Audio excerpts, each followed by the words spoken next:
Today I'm going to be making spiced raisin hermit bars, and here are the ingredients that we need.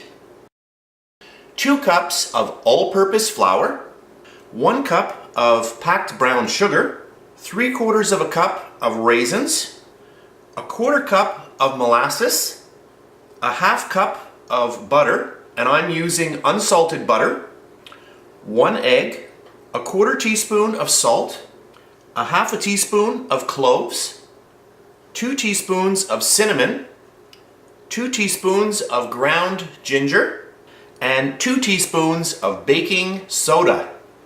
If you're using salted butter, simply omit the salt. So those are the ingredients, so let's get started. Okay, so our first step, we've got our flour here. And what I'm going to do, I'm going to get my baking soda in there and my salt. Let's get all of the salt in. There we go. And then all of our ground ginger, our cinnamon, and our little bit of ground cloves. I'm only using a 1/2 teaspoon in here because it is quite pungent and I don't want it to really overpower our little bar. So there we go. So that's our first step. So just mix this up until it's well incorporated, and that is step number 1. Alright, so our next step is to cream our butter and our sugar together. So we'll get all of our butter into our bowl, and then all of our brown sugar.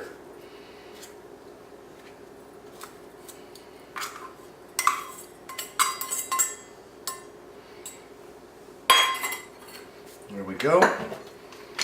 And I'll just start on slow here, and I'll just start incorporating all of this.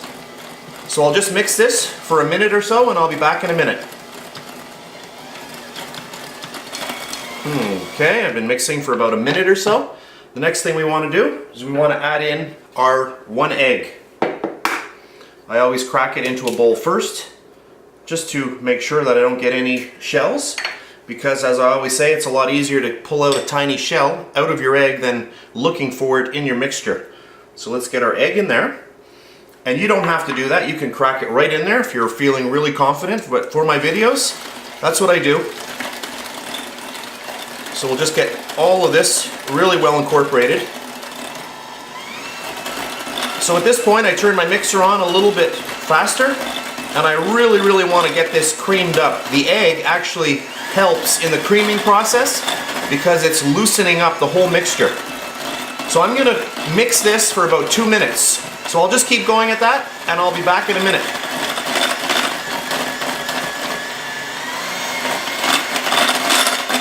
So I've got my mixer on maximum now, and you can see that it's really getting nice and airy and fluffy. You can always tell because the color of your batter will actually get lighter in color.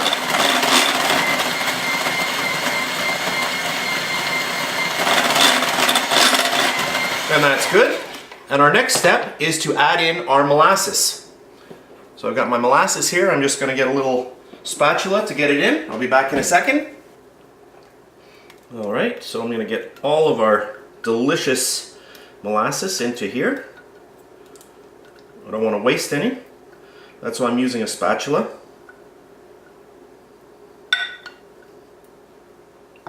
A little tip to get your molasses out a little easier is you can take a cooking spray like Pam or any other cooking spray, and you can just give your measuring cup a little bit of a spray, and that will help get it out if you don't have a spatula. There we go. You can see I've done a pretty good job here. There we go. Okay.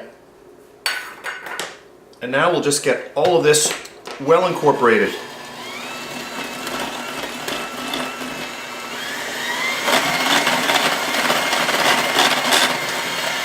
And there we go. We're also going to be preheating our oven a little later on to 375 degrees Fahrenheit. But I'm not going to do it at this point because once we finish the dough, we are going to chill it, so there's really no reason to get the oven going yet. Okay, so now we're going to add in all of our raisins, and we'll just mix those in for a couple of seconds.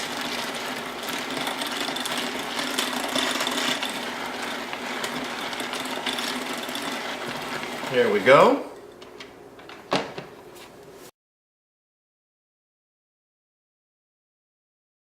Okay, so what I've done here, I've just moved everything to a slightly larger bowl so that I have an easier time. So our last step now is to take all of our flour and spices and just get that slowly incorporated. So I'm going to get the mixer going again, the little blender, and we're just going to blend all of this in.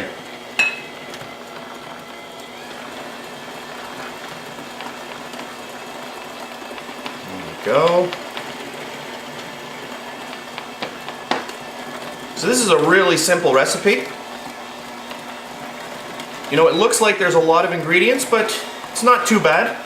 If you measure everything out in advance and you have it all ready like I did, everything just is much simpler. So there we go. We'll just add it all in. So I'll just finish mixing this up and I'll be back in a minute. All right. So that's nicely incorporated. Okay, so what we're going to do now is we're just going to chill our dough. I just want to clean my beaters off. There we go. I'm going to take the dough and I'm just going to pull it together. And I'm just going to chill it right in this bowl for about a half an hour. So that's good. Okay, so we're just going to cover that right now.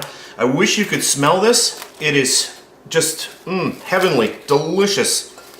The smell, the aroma of all of the spices and everything in there, really, really good.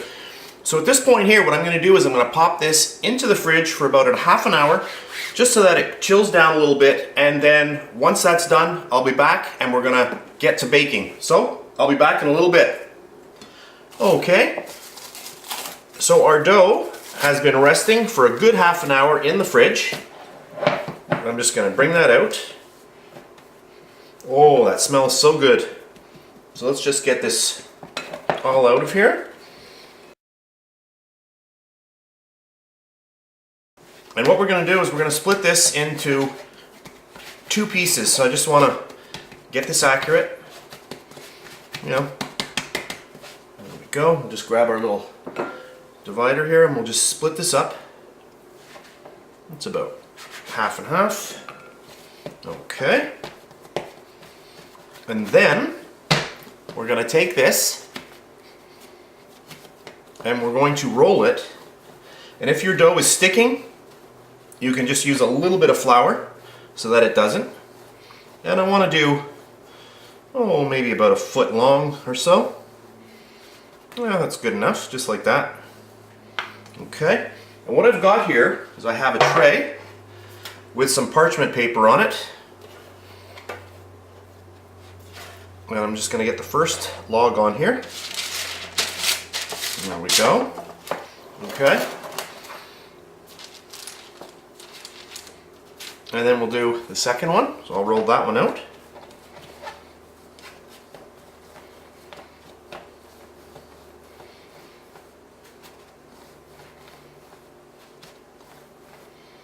Ooh, that one's coming apart a little bit. That's the raisins inside.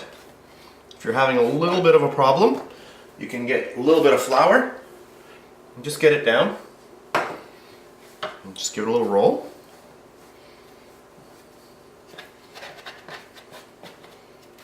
So that's good, just like that. Okay, so I'm going to get this one now onto our tray. There we go.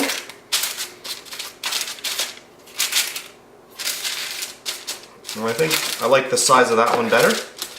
So I may just give this one a little push, just to make it a little bit fatter. What's going to happen while these are baking is they're going to flatten out a little bit, and they're going to flatten out this way as well.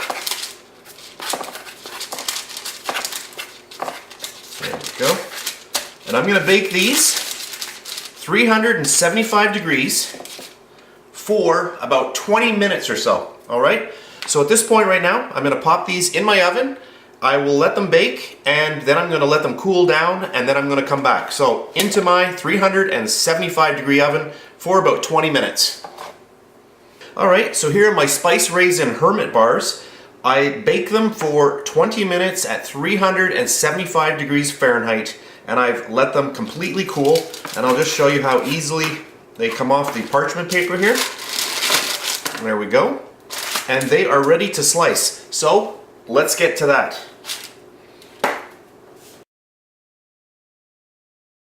And here we go. So what I want to do is I'm just going to cut off an edge. And I'm going to cut these, so I don't know, maybe an inch, maybe 2 inches, something like that, right about there. So there we go. We want to make sure that everybody gets a nice little sized bar. There we go.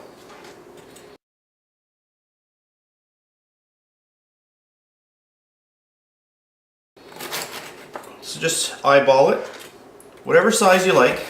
If you want to make some, you know, thinner, you could do that too. There are no rules. But I like them a little thicker, just like that. And these smell really, really good. There we go. Beautiful. Oh yeah, those are good. Alright, and we'll just cut up the rest.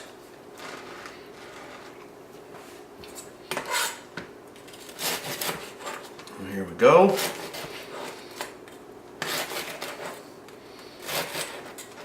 This is a really, really good recipe, so I hope you try it out. And if you do, leave me some feedback.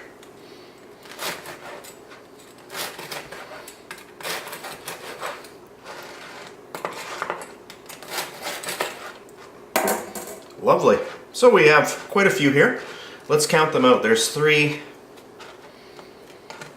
there's 6, 8, 10, there's 12, 14, 16, well maybe 17, maybe 18 good pieces I'd say. So there we go. I wish you could smell this. So I'll just take it off of here so you can actually see it a little better. The contrast is a little better with the light colored plastic here. But there we go. So that concludes this video. These are my Spice Raisin Hermit bars. I hope you enjoyed it. If you did, please give me a thumbs up, and I'll see you next time.